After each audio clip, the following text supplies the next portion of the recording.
Yuk. minum. Apaan nih? Ada bapak-bapak nih. Mau Kok nggak nawarin? bilang-bilang? Hah?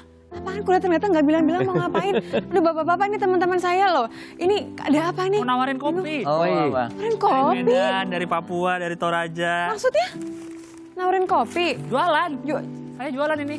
Itu sepedanya di depan tuh. Starling, udah siap. Oh sombong. Siap diiniin. Pakai masker nggak sepedaannya? Nah, Pakai masker dong.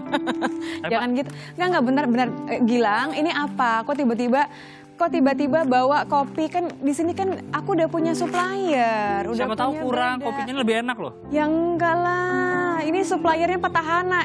Maksudnya ini supplier yang udah lama gitu. Itu udah mau habis kan? Ini pesaing nih Udah jangan-jangan. udah mau habis ini. Ya nggak bisa lah, masa disambung-sambungin kayak gini. Kemarin kan ngasih tender ke saya pengadaan kopi, saya Waduh. menang nih.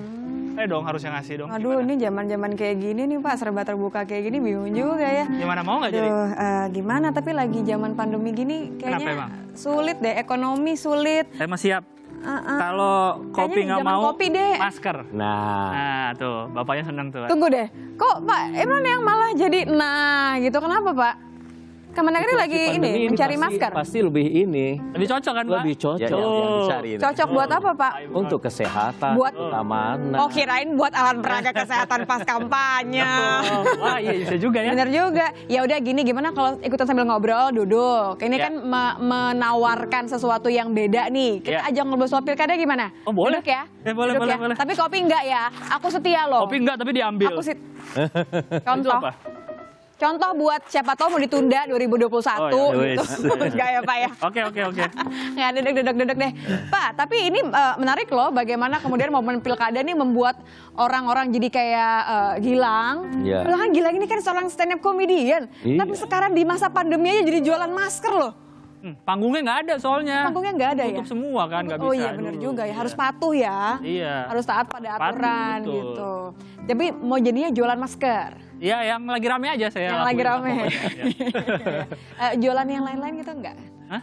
Nggak pakai jualan yang lain-lain gitu kan? Nggak usah. Nggak ya? Nggak usah ya? Mas Gilang kreatif itu. Iya. benar. Menyesuaikan dengan kondisi Betul, yang Pak. ada. Oke, tapi ngomong-ngomong Tahu peluang deh. Iya. tahu peluang. Oke, tapi kalau ngomongin pilkada ternyata Pak belum tentu semua orang merasa bahwa pilkada yang dilaksanakan nanti Desember nanti itu adalah peluang yang baik untuk demokrasi kita. Boleh ya? Nitya sempat nanya-nanya sama orang-orang bagaimana pendapat mereka soal pilkada, pesta demokrasi yang akan dilaksanakan serentak di bulan Desember nanti. Coba kita cek dulu.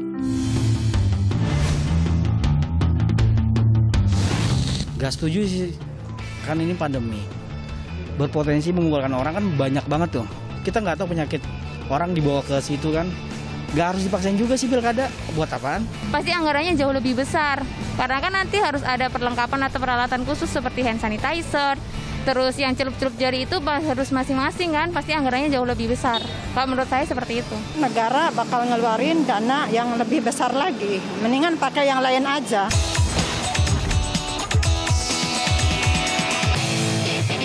Loh, kok bisa ya?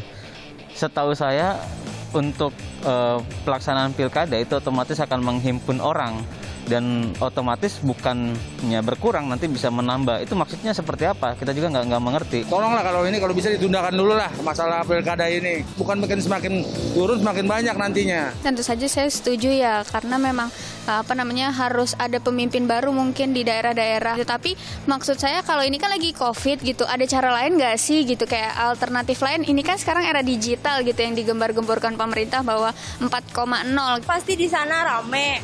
Sekarang kan musim COVID kayak gini pasti kan bahaya buat kita. Kalau nggak ikutan ini ada itunya nggak ya? Ada sanksinya nggak ya? Waduh. Lang, kamu jangan respect sistem yang terakhir ya. Kayaknya udah kayak nggak ikutan gimana ya, ide bagus jangan gitu ntar dimarahin loh sama Tapi tadi saya senang yang itu loh. Itu nanti buat yang celup-celup jari. Apa maksud dia tadi tuh celup-celup jari? Iya. Kalau Nitya sih ngeliatnya gini, kita menanti pasti kan pesta demokrasi ya, Pak Imran. Tapi kan apa iya harus sekarang? Why has to be now? Ini pas ngetok palunya tuh pertimbangannya apa? Aside dari Pak Tito bilang ini bisa memutar perekonomian dan lain-lain ya Pak gitu. Kenapa harus sekarang? Iya, pertanyaannya kembali lagi, apakah ini pandemi COVID-19 ini bisa diprediksikan akan berakhir tahun 2021, 2022 atau 2023? Ya. Itu pertanyaan ini. Ya, nggak ada yang bisa prediksi. Tidak ada yang bisa, satupun itu ahli belum bisa memprediksi bahwa pandemi ini akan berakhir 2021, 2022 atau 2023. Nah, yang harus kita pikirkan juga, secara undang-undang ya, sudah diamanatkan bahwa yang namanya pilkada itu 5 tahun sekali. Ya. Hak politik masyarakat itu harus dipenuhi oleh pemerintah. Oke. Ya. Kalau kita melihat itu tahun 2020 ini, ya, ini pas 5 tahun itu di beberapa daerah yang akan melaksanakan pilkada. Kemudian dari aspek yang lain, ini terkait dengan beberapa yang kita kutip tadi, kekhawatiran tadi masalah anggaran. Sebenarnya anggaran pun itu sudah teranggarkan dengan baik itu melalui APBD. Bahkan tahun 2019 yang lalu, setiap 270 pemerintah daerah ini sudah melakukan NPHD, naskah perjanjian hibah daerah kepada penyelenggara pilkada. Ya. Yang Tapi kan KPU situasinya dan sekarang Bawaslu. berubah dengan cepat, Pak. Gitu. Banyak kemudian daerah yang, saya nggak ngomongin soal masuk zona oranye, zona hijau atau zona apa. Nyatanya kan semua daerah nih struggle banget gitu kan untuk memastikan bahwa warganya ini terbebas dari COVID gitu. Artinya dengan ini kondisi pandemi seperti ini, berarti mekanisme setiap tahapan penyelenggaraan pilkada itu harus betul-betul kita sosialisasikan. Setiap orang itu harus patuh kepada protokol kesehatannya. Mungkin nggak Pak Aban? Ini kan udah masuk coklit berarti ya? Ya. Coklit kan nggak bisa terhindarkan dong. Harus ketemu loh, harus datang, harus ke rumah gitu. Ya memang begini. Jadi bahwa ini kan sudah menjadi pilihan politik, ya.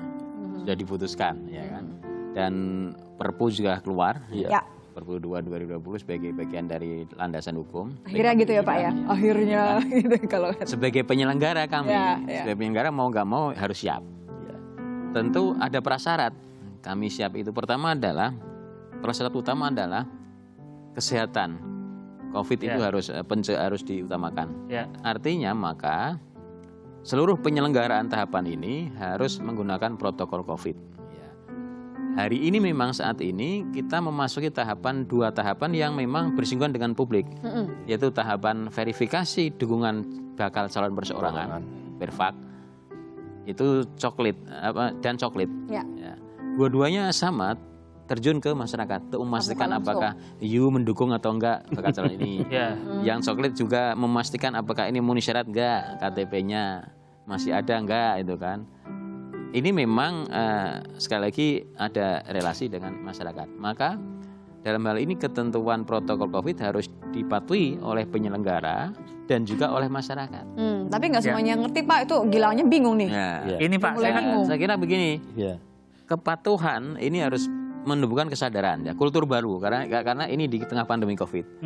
Saat dia mulai ada tanya masyarakat, Pak saya nggak punya masker Pak, tanggung jawab negara untuk memfasilitasi masker pada masyarakat itu. Nah ini Pak, saya ingat kemarin tuh waktu awal-awal pandemi aja ada bupati yang bikin bagi-bagi sanitizer sama masker, malah jadi ngumpul orang, malah desek-desekan. Udah gitu sanitizernya ada foto dia lagi Pak, ada foto-fotonya Pak. Nah itu kan takutnya antara kampanye dan bansos jadi nabrak nih. Ini sebenarnya kampanye emang dia kampanye apa bantuan pemerintah sebenarnya ditempelin foto beliau-beliau itu Pak. Makanya aturan yang terkait dengan setiap proses penyelenggaraan tahapan pilkada lanjutan ini kan sudah diatur juga oleh KPU melalui Per-KPU nomor 6. Artinya setiap tahapan itu sudah dijelaskan protokol apa yang harus diterapkan. Gitu.